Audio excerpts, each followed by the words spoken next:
Je m'appelle Jérôme Tricomi, je suis un des membres du collège du réseau des tiers-lieux Grand Est et référent sur l'axe représentation également.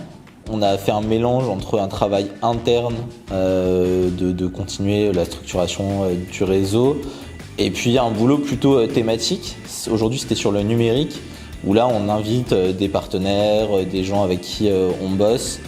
Et cet après-midi, on s'est partagé en atelier, qui étaient tous autour de la question de qu'est-ce qu'on avait à foutre avec le numérique. On l'a pris sous plein d'axes différents. Et donc, on s'est plutôt demandé ce qu'on pouvait essayer de travailler de spécifique pour les Fab Labs et les tiers-lieux productifs au sein du réseau, qui est une question qu'on n'a pas beaucoup creusée pour l'instant. Ça va être, tu vois, comment est-ce qu'on arrive à mettre en place des chaînes de fabrication qui permettent que tu aies sur un objet des pièces qui soient fabriquées à un endroit, à un autre. En fait, on est capable de répondre collectivement. Je suis Emmeline Bossé, en charge des relations avec les entreprises et au développement des offres du Rucher Créatif, qui est le tiers-lieu basé à Troyes. Nathalie Herman, je suis référente territoriale pour la coopérative d'entrepreneurs Synercoop et pour la couveuse Poule d'Avenir. Je suis résidente du tiers-lieu Le Rucher Créatif et je fais partie depuis peu du conseil d'administration du Rucher. Avec Nathalie, on a animé l'atelier sur le numérique et la formation. Donc en fait, on a parlé de l'expérience du Rucher et puis on a aussi échangé sur différents besoins au niveau de la région. Et on a aussi échangé sur les besoins de se former en interne sur comment piloter un tiers-lieu et comment on peut mutualiser sur les besoins donc au niveau régionaux et pas à tous peut-être proposer les mêmes formations sur tous les tiers-lieux. Donc on a parlé mutualisation. On a aussi parlé du numérique, évidemment, en s'interrogeant sur la place du numérique dans la formation, mais avec une nécessité quand même de temps présentiel pour pouvoir mettre en place les synergies qui sont nécessaires, indispensables et recherchées quand on est dans un tiers-lieu. Donc du numérique, oui, mais pas 100% numérique, du présentiel, de l'humain.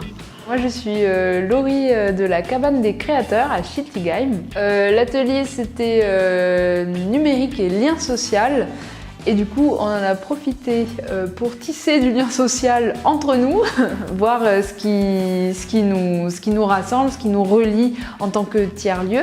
Mais du coup ce qui est ressorti après des échanges du groupe, c'est que certes il peut y avoir quelques freins au lien social avec le numérique, mais que c'est avant tout un outil et que ça peut être l'occasion de l'intégrer à nos activités pour favoriser ce lien-là qu'on cherche à produire. Je m'appelle Vincent et je suis coordinateur de l'espace Bornibus Numérique, fabrique de territoire à Metz. Moi j'ai animé la thématique numérique et médiation. Lors de cet atelier, on a été un peu décortiquer différentes définitions. Donc il y avait la culture numérique, la littératie numérique, l'inclusion numérique, la médiation numérique, l'éducation aux médias et à l'information et l'accès aux droits. Quand on a réfléchi un peu finalement le rapport du réseau des tiers-lieux avec cette question de médiation numérique, en fait on pense qu'on pourrait la formuler ainsi, c'est une question, c'est quelle culture numérique commune autour du numérique et des enjeux de société. Je suis donc Magali Malnovic, coordinatrice du SHED à Reims, tiers-lieu artisanal et culturel. Alors, le thème d'atelier était culture et numérique. Ce qui en est ressorti, c'est que le numérique restait un outil et qu'on est assez vigilant des lieux qui créent du lien, qui sont générateurs de liens sociaux. Et en fait, la nécessité d'être très transversal dans l'approche et finalement que toutes les compétences qu'on trouve dans un tiers-lieu peuvent être mobilisées pour cette question de la culture et du numérique. Et que c'était aussi l'occasion de casser un peu les murs, par exemple, entre culture et start-up et de mettre au profit de tous ces différentes compétences. On a réussi à tenir cette crise. On a peu de lieux qui sont tombés pendant cette pandémie. Si vraiment, avec toute la prudence qu'on peut y mettre, c'est le moment de revenir à la vie normale, entre guillemets, on va faire un carton, ça va être trop chouette.